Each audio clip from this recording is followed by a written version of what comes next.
Hello అండి, అందరు ఎలా ఉన్నారు? నేనైతే చాలా బాగున్నా. మీ అందరు ఎలా ఉన్నారు అనేది కామెంట్ బాక్స్లో కామెంట్ చేయండి. సో ఈరోజు ఓట్స్ రెసిపీ.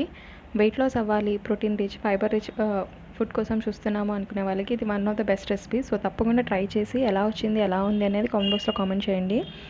ఇది నేను ఒకరికి ప్రిపేర్ చేస్తున్నా. సో ముందుగా ప్యాన్ పెట్టుకొని 1 టేబుల్ స్పూన్ ఆయిల్ వేసుకొని ఆయిల్ హీట్ అయ్యాక ఇంట్లో జీరా, సన్నగా తరిగిన అల్లం వెల్లుల్లి వేసుకొని ఫ్రై చేసుకోవాలి. అలానే సన్నగా తరిగిన ఉల్లిపాయ ముక్కలు, పచ్చిమిర్చి వేసుకొని ఫ్రై చేసుకోవాలి. ఇందులో మనం జింజర్ గార్లిక్ పేస్ట్ వేసుకోవచ్చు, కానీ అంత టేస్టీగా ఉండదండి. అందుకని నేను సన్నగా తరిగిన అల్లం వెల్లుల్లి వేసుకున్నాను. సో ఇక్కడ గ్రీన్ పీస్, టమాటా వేసుకున్నాను. మీకు కావాలంటే ఇంకా వెజిటేబుల్స్ కూడా యాడ్ చేసుకోవచ్చు, క్యారెట్, బీన్స్, క్యాప్సికమ్, అలా మీకు చాయిస్. సో టమాటా సాఫ్ట్ అయ్యాక ఇందులో తగినంత ఉప్పు, వెయిట్ లాస్ అవ్వాలి అనుకునే వాళ్ళు ఉప్పు కొంచెం తగ్గించండి, అలానే కంప్లీట్గా స్కిప్ చేయొద్దు. పసుపు, కారం, మిరియాల పొడి కావాలనుకునే వాళ్ళు మీకు ఇక్కడ కారాన్ని స్కిప్ చేయొచ్చు. ధనియా పౌడర్ వేసుకొని బాగా ఫ్రై చేసుకోవాలి. బాగా ఫ్రై అయ్యాక ఇందులో మిల్ మేకర్ వేసుకున్నానండి. ఆల్రెడీ నేను బాయిల్ చేసి చాప్ చేసి వేస్తున్నాను. మీకు కావాల్సిన సైజులో మీరు చాప్ చేసుకోవచ్చు, లేదు అంటే గ్రాన్యూల్స్ కానీ మినీ మిల్ మేకర్ కూడా యూస్ చేయొచ్చు.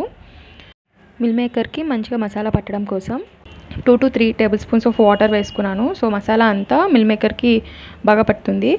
తర్వాత ఇందులో నేను ఓట్స్ వేస్తున్నాను. 1:1 రేషియోలో తీసుకుంటున్నానండి ఓట్స్ వాటర్. మీకు కావాలి అనుకుంటే వాటర్ కన్సిస్టెన్సీ మీకు నచ్చినట్టు వేసుకోవచ్చు. ఓట్స్ లో ఫ్లేమ్లో పెట్టుకొని కుక్ చేసుకోవాలి. ఓట్స్ సాఫ్ట్ అయ్యాక సన్నగా తరిగిన కొత్తిమీర వేసుకొని సర్వ్ చేసుకోవడమే. చాలా టేస్టీగా ఉంటుంది. అయితే థైరాయిడ్ ఉన్న వాళ్ళు మాత్రం మిల్ మేకర్ని కొంచెం అవాయిడ్ చేయండి. ట్రై చేసి ఎలా ఉంది అనేది తప్పకుండా కామెంట్ బాక్స్లో కామెంట్ చేయండి.